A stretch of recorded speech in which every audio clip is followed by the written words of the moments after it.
warahmatullahi wabarakatuh. Perkenalkan, nama saya Alisa Mehatin dari kelas 12 Tata Busana A. Di sini saya akan mereview novel yang berjudul Negeri Lima Menara yang diampu oleh Bu Guru Bahasa Indonesia yaitu Bu Uswatun Hasanah. Sebelum memulai video kali ini, pertama saya ingin memberitahukan bahwa struktur dalam novel ada 5. Yang pertama, identitas. Yang kedua, orientasi. Yang ketiga, tafsiran. Yang keempat, evaluasi yang berisi kelebihan dan kekurangan. Yang kelima, rangkuman. Mari kita simak video kali ini.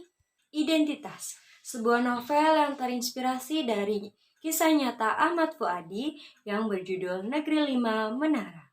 Diterbitkan pada tahun 2009 oleh PT Gramedia Pustaka Utama Jakarta dan tebal buku ini sekitar 425 halaman, cetakan pertama pada bulan Juli 2009, nomor ISBN 9789922800443.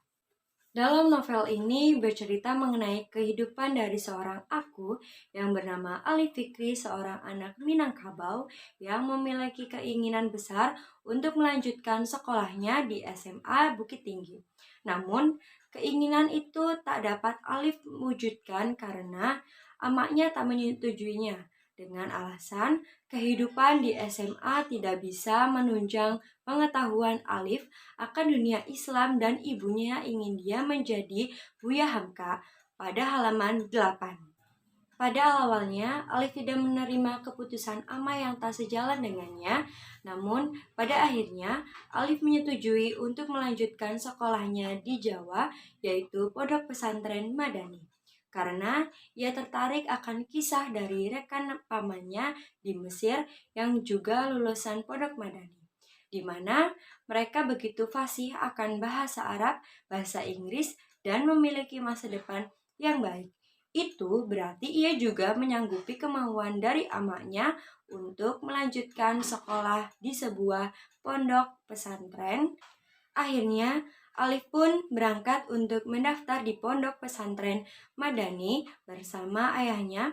Ia ceritakan perjalanannya melalui halaman 15 sampai 27. Dalam perjalanan menuju pondok Madani, Alif berpikir, apakah dia akan kuat dengan kehidupan pesantren yang katanya cukup berat? Seberapa lamakah ia bisa bertahan? Kegalauan masih setia mengunjungi otak dan hatinya ketika itu. Sesampainya di Pondok Madani, Alif mendaftarkan diri dan mengikuti serangkaian tes, dan akhirnya dia lolos. Selama perjalanan dan proses pengenalan awal Pondok Madani, Alif bertemu dengan 5 orang murid barunya, yakni Said dari Surabaya, Raja dari Medan, Atang dari Bandung, Dul Majid dari Sumeneb, dan Baso dari Goa. Melalui pertemuan yang tak terduga dari proses perjalanan menuju Pondok Madani, seleksi hingga akhirnya menjadi murid resmi Pondok Madani, membuat mereka menjadi sahabat yang erat, di mana mereka saling memberikan semangat dan saling mengisi akan kekurangan dan kelebihannya masing-masing. Tafsiran Manjada Wajada. Ini adalah sebuah mantra yang melecut semangat setiap orang untuk bersungguh-sungguh dalam mengusahakan sesuatu. Artinya adalah barang siapa yang bersungguh-sungguh akan berhasil. Salah satu motivasi yang menjadi pemantik untuk mereka terus belajar adalah nasihat dari Kiai Rais, yaitu anak-anakku ilmu bagai nur, sinar dan sinar tidak bisa datang dan ada di tempat yang gelap. Karena itu bersihkan hati dan kepalamu supaya sinar itu bisa datang menyentuh dan menerangi kalbu kalian semua. Keunikan yang ada di dalam pondok pesantren ini membuat Alif melupakan rasa setengah hatinya akan pondok pesantren. Ia mulai percaya jikalau pilihannya untuk melanjutkan di pondok Madani adalah pilihan yang benar.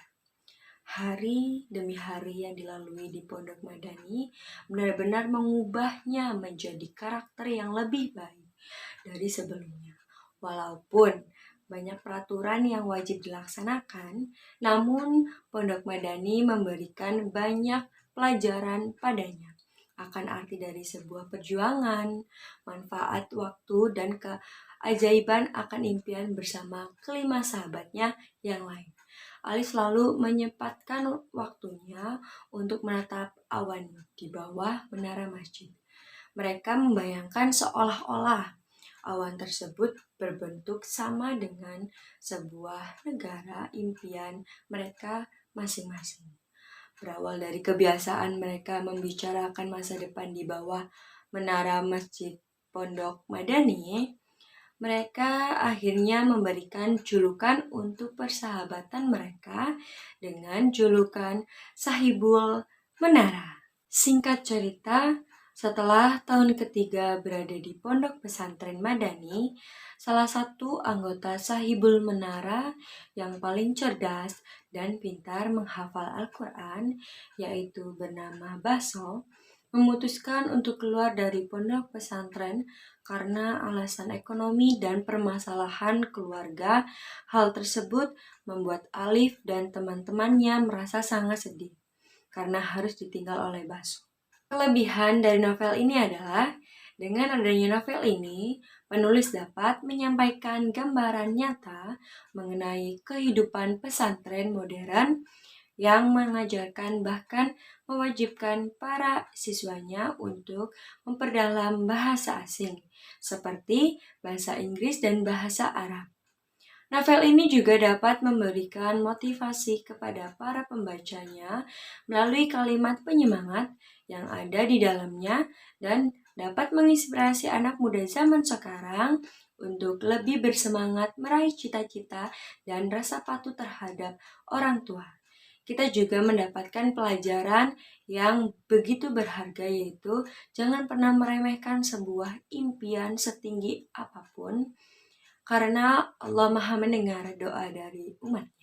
Kekurangan dari novel ini adalah cerita dalam novel terkesan datar dengan konflik yang tidak terlalu muncul dalam alur cerita, sehingga pembaca merasa tidak tertantang dengan adanya konflik yang ada dan ada beberapa bahasa daerah yang kurang dimengerti. Kesimpulannya, novel Negeri Lima Menara sangat cocok untuk dijadikan bahan bacaan para remaja. Cerita yang isinya tentang perjuangan meraih cita-cita setinggi mungkin dan hubungan persahabatan dapat dijadikan contoh yang baik bagi para pembacanya. Penempatan tokoh remaja sangat pas untuk menggambarkan perjuangan talabul ilmi di kalangan remaja sekarang.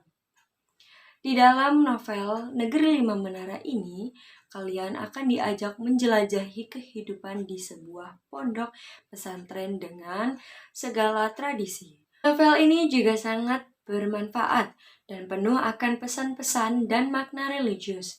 Buku ini sangat cocok untuk para remaja Indonesia yang ingin belajar bermimpi dan bagaimana cara mewujudkannya.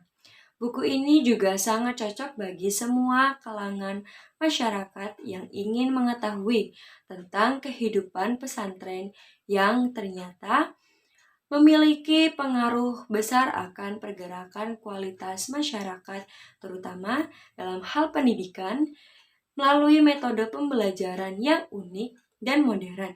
Nah, itu tadi merupakan salah satu contoh struktur novel yang mencakup 5 tadi, masih ingat ya? Yang pertama ada identitas, yang kedua ada orientasi, yang ketiga ada tafsiran, yang keempat ada evaluasi, mencakup ada kelebihan dan kekurangan, yang kelima ada rangkuman atau kesimpulan.